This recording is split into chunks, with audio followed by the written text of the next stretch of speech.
Experts estimate that there are currently over 1 billion firearms in circulation worldwide. That means that there's roughly one gun for every 8 people alive today.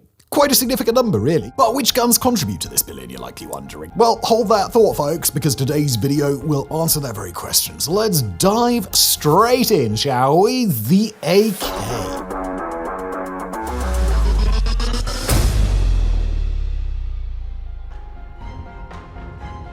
The AK family, or Avtomat Kalashnikov family, as it is formally known, is frequently cited as the most produced firearm in human history. No ifs, no buts. Before we delve into the numbers, it's important to clarify what we mean by the AK family here, a term not commonly used in conversation. Now, typically, you might hear it referred to simply as the AK or the AK-47. The issue, if you want to be pedantic, which we absolutely do, is this. When you say the AK, are you referring to an AK-101, a modernized variant chambered for the 5.56 by 45mm NATO rounds, or an AK-74, a Soviet-era model chambered for the 5.45 by 39mm cartridge? Now, both are AKs, as they derive from the same platform and share the design elements like the long-stroke gas piston system. But which one is the AK to which you're referring? An understandable assumption is that the term refers to the original AK from which all the others are derived, the AK-47 itself. This model, chambered in 7.62 by 39mm rounds, was adopted by the Soviet Union way back in 1949. The assumption that the AK-47 was produced in vast quantities is actually misleading. Despite its widespread recognition in popular culture, the actual production numbers tell a different story. Consider the Type 1 AK-47, the initial variant, with a stamped receiver designed for efficient production. Only 80,000 of these were made during its 1949 to 1951 production run. This was followed by the Type 2 and Type 3 variants introduced in 1951 and 1955. These later models featured a milled receiver with a distinctive socketed boot for connecting the buttstock to the receiver, and a lighter milled receiver with a simplified stock attachment method. Yet neither of these variants saw production in the tens of millions. So maybe you're starting to see our point. While it may seem pedantic to use the term the AK family, there's a reason behind our insistence. We strive for accuracy here. That explanation leads us seamlessly to the primary reason the AK family is regarded as the most produced firearm in human history: the astonishing variety of versions manufactured globally. These include copies of the Egyptian Mahdi, localized variants such as the Yugoslavian Zastava M70, which features a thicker receiver, reinforced dust cover latch, and a dedicated folding grenade sight bracket to improve its ability to fire rifle grenades, and entirely new designs that expand on the original AK concept, like the Valmet family from Finland and the Galil family from Israel. Regarding the main issue of determining the total number produced is quite challenging due to the vast variety available. Many of these weapons were made in countries that aren't exactly forthcoming with their production figures, making it incredibly difficult to tally them up. For instance, do you think North Korea has ever been completely transparent about how many of their Type 58 AK-47 clones that they manufactured, or that Iran has genuinely disclosed the number of KL 7.62s that they've produced? Yeah, exactly, they haven't. Additionally, there's the issue of craft and civilian production. The Khyber Pass AKs, made in Pakistan's Khyber Pass region, are a perfect example. These are produced on a small scale by independent local gunsmiths who aren't exactly pausing their busy days to report their production figures to some kind of data aggregator.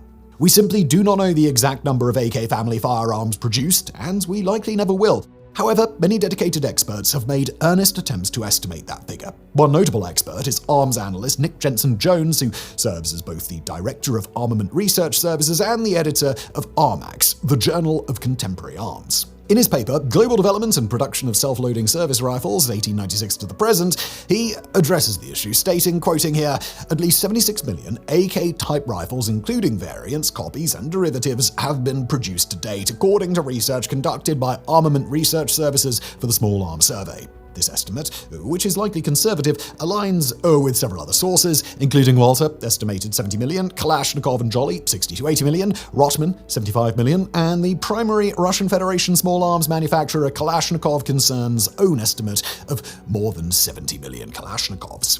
There is an issue, though. And look, we have complete trust in Mr. Jensen-Jones. Make no mistake. However, he published his paper back in 2017, and since then, many factories have been busy producing even more AKs. So, what's the actual figure?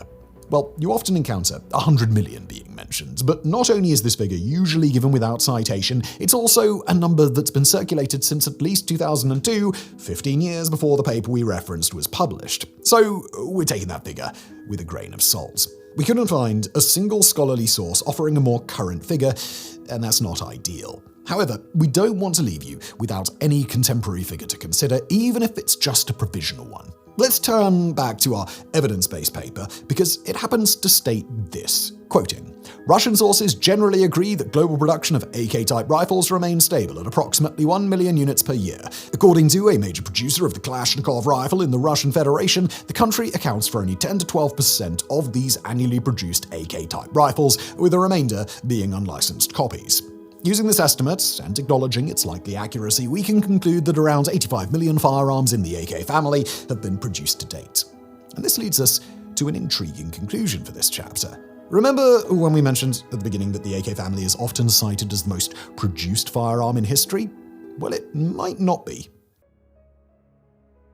It's quite a bold claim here, but the evidence is compelling, and thus we're led to state that this might actually be the most produced firearm in history. Once again, the name of this firearm is somewhat challenging. Some refer to it as the Gewehr 98, literally Rifle of 1898, or G98 for short. It includes many derived firearms, which make up the bulk of its production as variants. Others refer to the broader family of firearms that originated from it as some variation of the Mauser action of 1898, or M98 for short. For our discussion today, we're going to focus on the M98 because what we're actually referring to isn't just variants of the G98, though there is considerable overlap. It's about firearms that incorporate the same bolt design and fit into the same type of receiver, which was first introduced with the G98. For those curious about the M98 action, it features a cock-on opening mechanism. This means that the bolt cocks the firing pin as it is lifted, requiring more effort to open but reducing resistance when closing the bolt. The M98 also employs a controlled feed mechanism known as the Mauser feed, where a large non-rotating claw extractor captures the cartridge as it is stripped from the magazine. This design ensures the cartridge remains under control throughout the entire feeding cycle, preventing double feeds or misfeeds and allowing for reliable operation even in harsh conditions.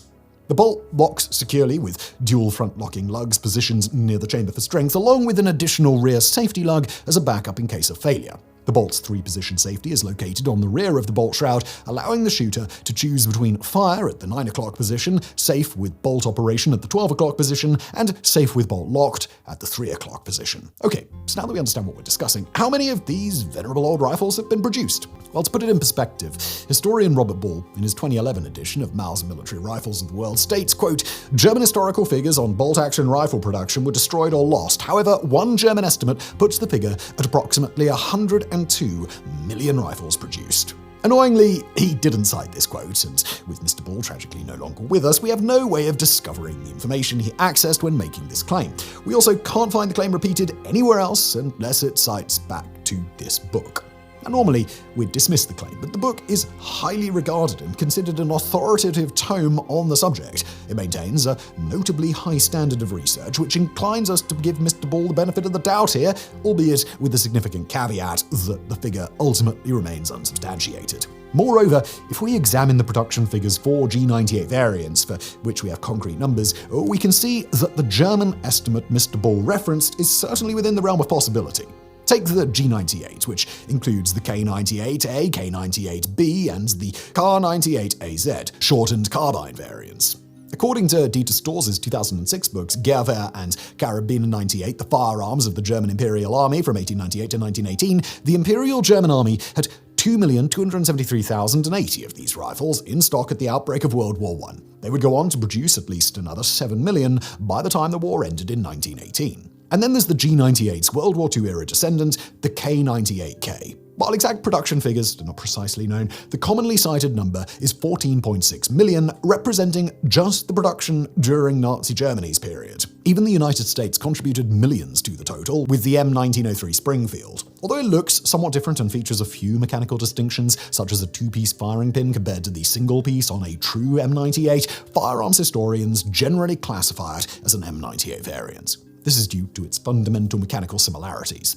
Interestingly, the US Patent Office shared this view back in 1904 when they ordered Springfield Armory to pay $250,000 in royalties to Mauser for copyright infringement. So yeah, we're including it in our tally with a total production of a touch over 3 million units. In fact, to effectively convey just how many of these were produced without taking up too much of this video's runtime, here are a few quick bullet points.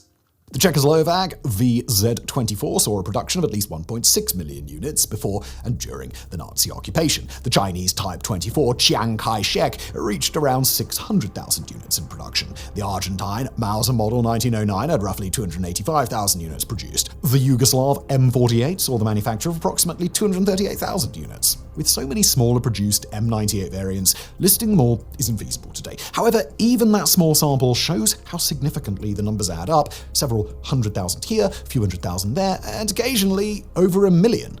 It's truly remarkable. And that's just the military rifles. When you consider the sporting rifles using the M98 action, the figures grow even larger. For instance, the Winchester Model 70, in production for nearly 90 years, has surpassed 2 million units. While we cannot ultimately verify Mr. Balls' claims with the currently available sources, we will be more cautious in declaring the AK family the most produced firearm of all time moving forward. After grappling with the complexity and nuance of the previous two chapters, which were more intricate than initially anticipated, let's turn to a simpler subject, the Winchester Model 1894, the most produced lever-action rifle ever. Designed by the legendary John Moses Browning, the Winchester Model 1894 carries a name that many might recognize. Browning is also known for the Browning high-power pistol, the M1918 Browning automatic rifle, and the M2 Browning 50 cal. By the time he passed away in 1926, Browning had created an astounding 80 unique gun designs. The design of the rifle was mostly your standard late 19th century lever-action rifle featuring a tubular magazine fed through the receiver. However, Browning added a few distinctive touches to set it apart from the competition. The most notable innovation was that it was the first commercially available American repeating rifle to use smokeless powder. Unlike traditional black powder, smokeless powder burns cleaner and produces significantly less smoke, preventing the shooter's vision from being obscured after firing. Its consistent burning also generates more uniform pressure in the barrel, resulting in more reliable ballistic performance. Additionally, it reduces fouling in the barrel, as there is less unburned powder residue to cause jams. The fact that the Model 1894 was the first to utilize smokeless powder became a significant and unique selling point, and Winchester reaped the benefits as it quickly became a favorite among farmers, ranchers, and hunters alike. The Winchester 1894 proved to be immensely popular, remaining in production for an impressive 112 years from 1894 to 2006. When production ceased, it was met with disappointment among American shooters, many of whom were still attached to the rifle. Seizing the opportunity, the Japanese firearm manufacturer Moroku began producing their own version and importing it into the United States through Browning. Interestingly, Browning was the company the 1894's original designer had established in 1878 to distribute his designs. And that brings us to the focus of our discussion today, production numbers. The total number of Winchester 1894 rifles produced is estimated to be approximately 7.5 million. Thanks to the minimal number of companies involved, we can state this fact simply without needing to qualify it further, which is a nice change. The figure of 7.5 million may seem smaller compared to other firearms that we've discussed, yet it is still a significant number for a lever-action rifle. This is particularly notable because lever-action rifles never gained widespread adoption by militaries, which means they missed out on the production boosts typically driven by major wars. To illustrate how lever-action rifles don't take off with the military, consider the Martini Henry. This single-shot lever-action rifle was the British Empire's service weapon from 1871 to 1888, before being replaced by the Lee Metford bolt-action rifle. At most, only 1 million Martini Henrys were produced. Another example is the Winchester Model 1895, which saw some use by the Russians as a supplement to the bolt-action Mosin Nagant. It is believed that 425,000 Winchester Model 1895 rifles were made in total, with just 294,000 produced specifically for the Russian contract. Regarding civilian production, it's rare for a lever-action firearm to reach a 7-figure production volume, despite their popularity in that arena. The Martin Model 336 is one of the few that comes to mind, with approximately 4 million units produced since its introduction in 1948. Typically, production numbers for even famous lever actions are in the hundreds of thousands. Take, for example, the Winchester Model 1873, an older sibling of the 1894. Despite its popularity and reputation as the gun that won the West, only around 720,000 units have been produced. And it remains in production, with occasional breaks to this day, by the way. So, finally today, we're going to change things up a bit and explore the most produced musket in history, the Model 1777.